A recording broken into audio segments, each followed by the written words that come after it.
Hi, I'm Billy Aerosmith here for Wikia Live at San Diego Comic-Con. I am with Aaron Taylor. we are representing the DC database and Marvel animated database, respectively. This is Kevin Conroy. Oh my goodness, Troy Baker.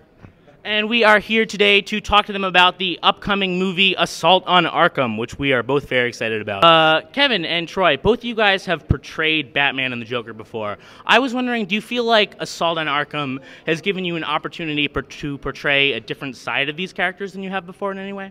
Well, for me, the challenge in doing Batman, because I've been doing it for 23 years now, has been to keep it fresh, to keep it alive and authentic, because the fans are so loyal to this character, and they understand him and they know him almost better than I do. They know the legacy of Batman so well that the trick for me is to keep it authentic and to keep it fresh and to keep it real. So I try to bring that to every incarnation of the character, whether it's shows or games or whatever. Oh, for me, I mean, I've been doing the Joker for 23 minutes, so a little bit less of a time. But no, I agree with what Kevin says. I mean, every opportunity that you have is kind of showing you hopefully a different side of the character, so you keep it fresh. But fortunately, I mean, being able to work alongside Kevin, you know, that's a good star on the horizon to kind of steer the ship towards. So I'm just happy to be here, Chuck. Aaron wanted to ask you. This is for Kevin. Yeah. This last Wednesday was Batman Day, celebrating 75 years of the character. Isn't that great? Yes. 75 years. I was just wondering what your thoughts were on why the character has lasted so long, like why he's remained so consistently popular all these years.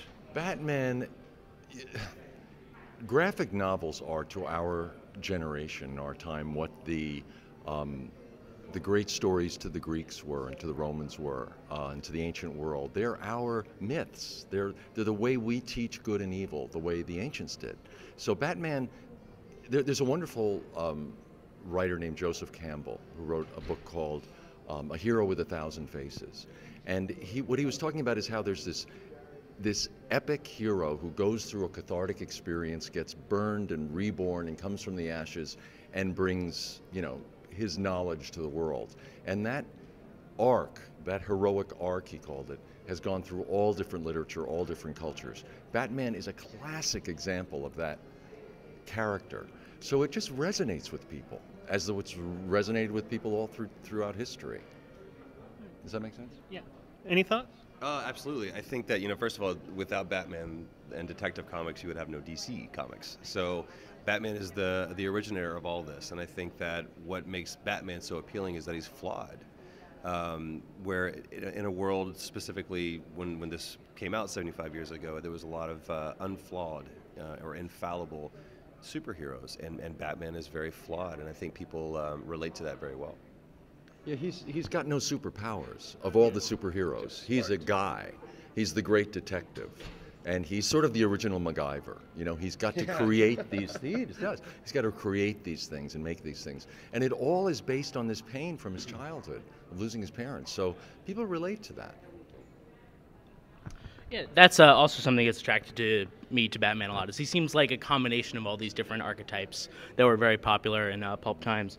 Another question I had was, you guys have also had a lot of work outside of these roles. Do you feel like any of your other roles have bled into these performances at all? Like you've taken other parts into this work? Well, everything you do feeds everything else. Actors, they always say you are your instrument, and we are. You know, it's everything. You're a culmination of your whole life experience. So you're also a culmination of your other work experiences. So you're always bringing, hopefully, emotion from other things to enhance what you're working on then. I think what you do is you focus on the character, and intrinsically what should happen is that character is what comes out in front, as opposed to, yes, as the actor that's portraying that, you're going to be a culmination of all your experiences, and that informs everything that you do. But hopefully you're working with carefully crafted characters that are unique in their own right. So once you find out what your angle on that character is, then you just focus on that, and you allow that to kind of be your steering ship. Mr. Baker, yes. You were just talking about your own angle on the character. Joker is one of the oldest and most iconic villains. You know, obviously very big shoes to fill. He's been played by a lot of big name actors: Jack Nicholson, Heath Ledger, Mark Hamill. I was just wondering, what do you do to get into the role? Like, how do you get into that mindset? I don't know, man. I mean, for me, growing up, reading all the graphic novels, and especially The Killing Joke, to me, that monologue is such a great cross-section of who the Joker is, and you understand who the Joker is, and everybody who, like that you mentioned, especially Mark, has understood to a very fundamental level who the Joker is. And I think that the Joker, the reason why he's such an iconic villain is because he is almost an amalgamation of all the villains. He's the smart, he's the psychotic, he's the flashy, he's the menacing. There's all of these things that he embodies. And so we were talking about this early. It's like you don't really ever own a character. You just simply rent it for a while. And like when, in the case of Mark, Mark's had it for over 20 years.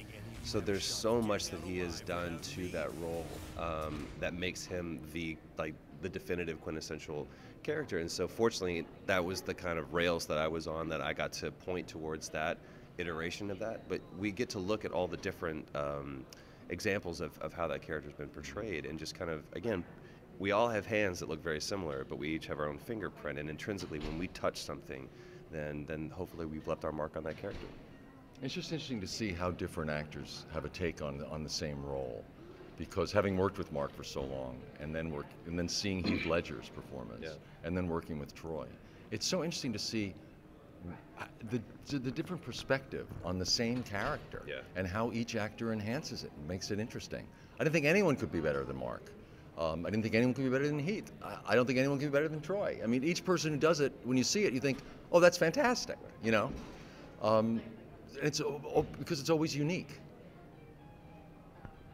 I have a couple more Inside the Actors Studio style questions written here in my adorable kitten notebook. But I'll switch over to a fun one for now. One thing people kept telling me to ask you guys was, if you had a chance to portray any other superhero or comic book character, either through voice acting or live action, who would you guys choose?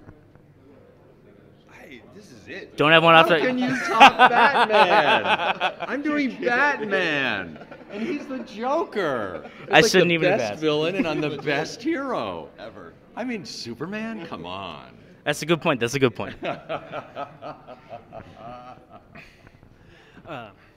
After Arkham City, Mark Hamill talked about retiring his Joker voice. I was just wondering if you had ever considered retiring the Batman voice. Oh my God, as long as they keep hiring him, I'm going to still do it. So you kidding? As long as they keep writing him, I'll still do him. Happy to do it. Another thing... Yeah.